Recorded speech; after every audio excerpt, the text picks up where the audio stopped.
السلام علیکم ورحمۃ اللہ۔ میرے پیارے بھائیوں اور میری معززات ماؤں بہنوں اور بیٹیوں،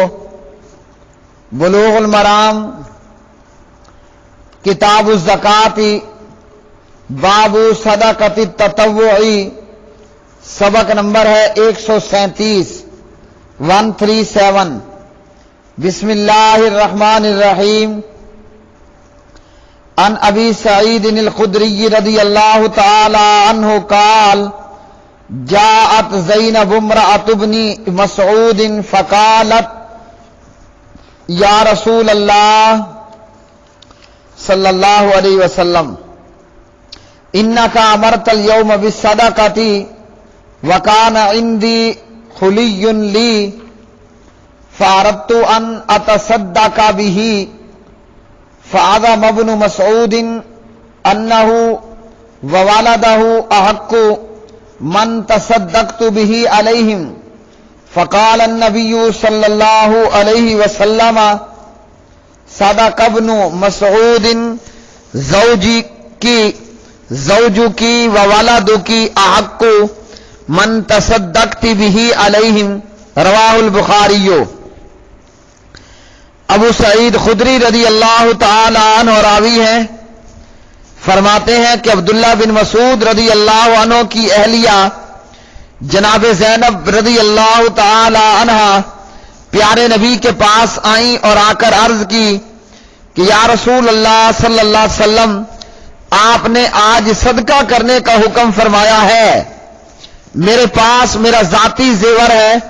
میں چاہتی ہوں کہ اسے صدقہ کر دوں،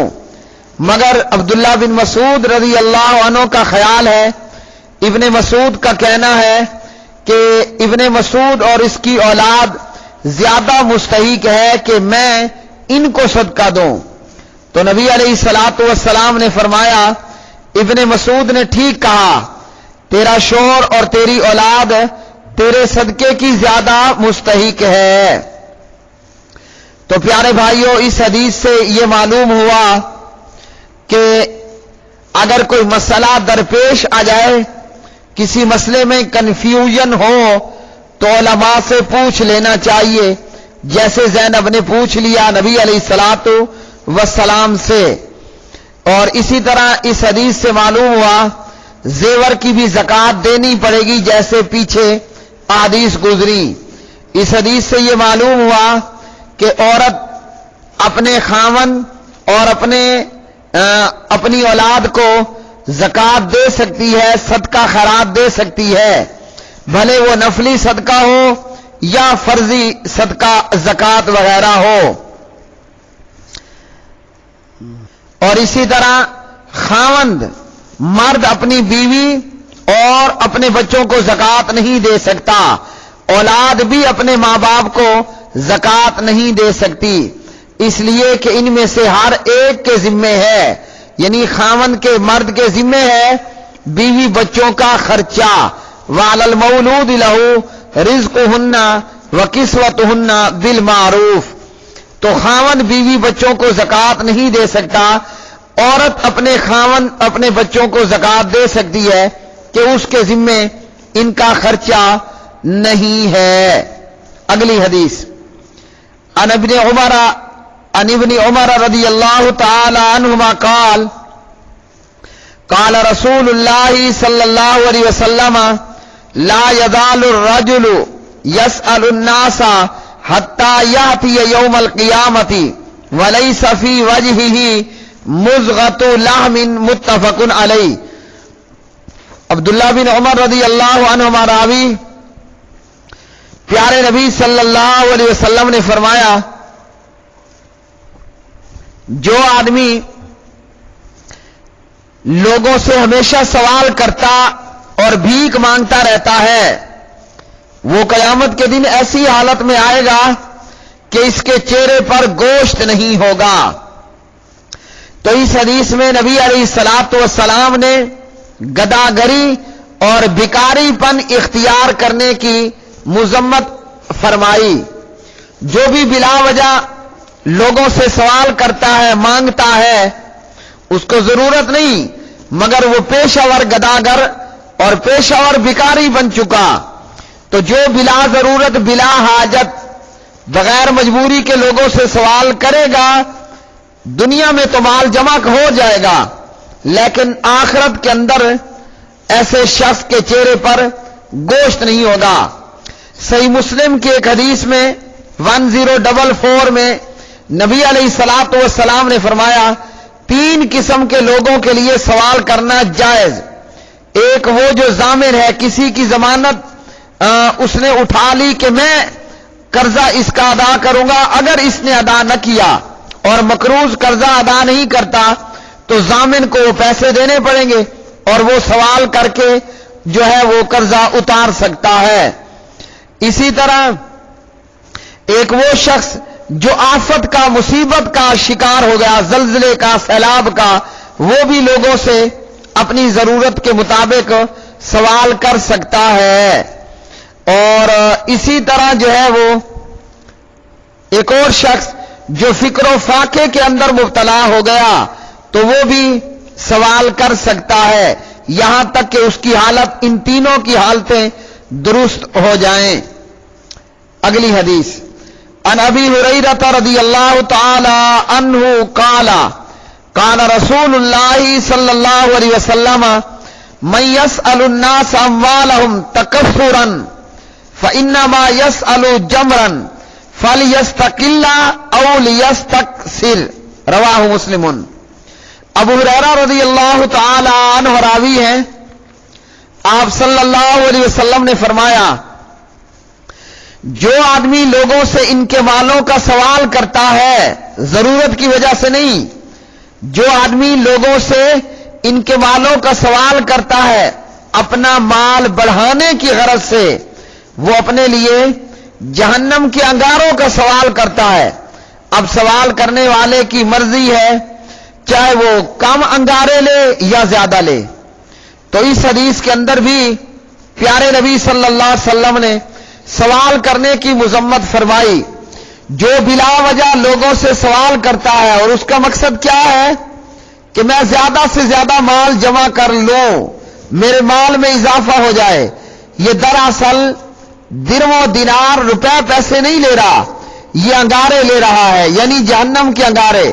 اب سوال کرنے والے کی مرضی، کم انگارے لے یا زیادہ، جس قدر بلا ضرورت زیادہ سوال کرے گا اسی قدر جہنم کے زیادہ جو انگارے ہیں وہ اپنے لیے جمع کرے گا۔ تو اس حدیث سے گداگری اور بھکاری پن کی مذمت ہوئی۔ اور یاد رکھیے جو پیشہ ور گداگر ہیں اور بھکاری ہیں، جنہوں نے اپنا معمول مانگنا بنا لیا، انہیں خیرات دینی ہی نہیں چاہیے، بلکہ اس کو دینی چاہیے جو مستحق ہو، پیشہ ور گداگر بھکاری نہ ہو۔ اگلی حدیث عن زبیر بن العوام رضی اللہ تعالی عنہ عن النبی صلی اللہ علیہ وسلم قال لأن يأخذ أحدكم حبله فيأتي بحزمة الحطب على ظهره فيبيعها فيكف الله بها وجهه خير له من أن يسأل الناس أعطوه أو منعوه، رواہ البخاری۔ زبیر بن عوام رضی اللہ عنہ راوی، نبی علیہ الصلوۃ والسلام نے فرمایا اگر تم میں سے کوئی شخص رسی پکڑے،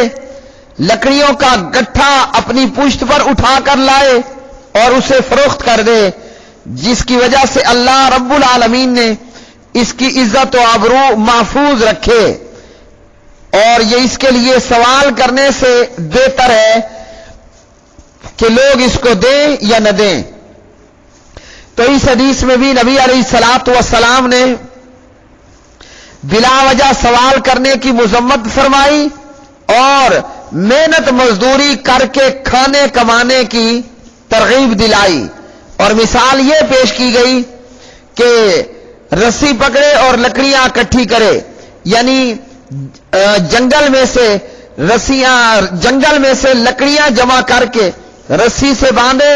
گٹھا بنائے، یا کلاڑی لے کر لکڑیاں کاٹے اور ان کو گٹھا بنائے اور آ کر شہر میں فروخت کر دے، یہ اس کے لیے بہتر ہے، اس سے اس کی اللہ رب العالمین عزت کو محفوظ رکھے گا، اور یہ سوال کرنے سے بہتر ہے۔ سوال کرنے پر کوئی دے گا کوئی نہیں دے گا، محنت مزدوری کر کے کمانا یہ درست اور صحیح کام ہے۔ اگلی حدیث، ان سمرۃ بن جندب رضی اللہ تعالی عنہ قال قال رسول اللہ صلی اللہ علیہ وسلم المسألۃ قد یقد بها الرجل وجهه الا ان يسأل الرجل سلطانا او فی امر لا بد منه، رواہ الترمذی وصححہ۔ سمرہ بن جندب رضی اللہ عنہ راوی، نبی علیہ الصلوۃ والسلام نے فرمایا سوال کرنا تو گویا زخم لگانا،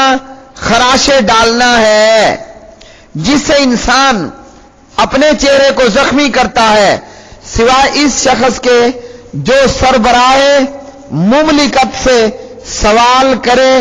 یا مجبوری کی وجہ سے سوال کرے۔ تو پیارے نبی علیہ الصلوۃ والسلام نے اس حدیث کے اندر بھی گداگری، بھکاری پن، بے جا بلا ضرورت سوال کرنے کی مذمت فرمائی، اور فرمایا کہ سوال کرنا اپنے چہرے پر زخم لگانا، خراشے ڈالنا ہے، جس سے انسان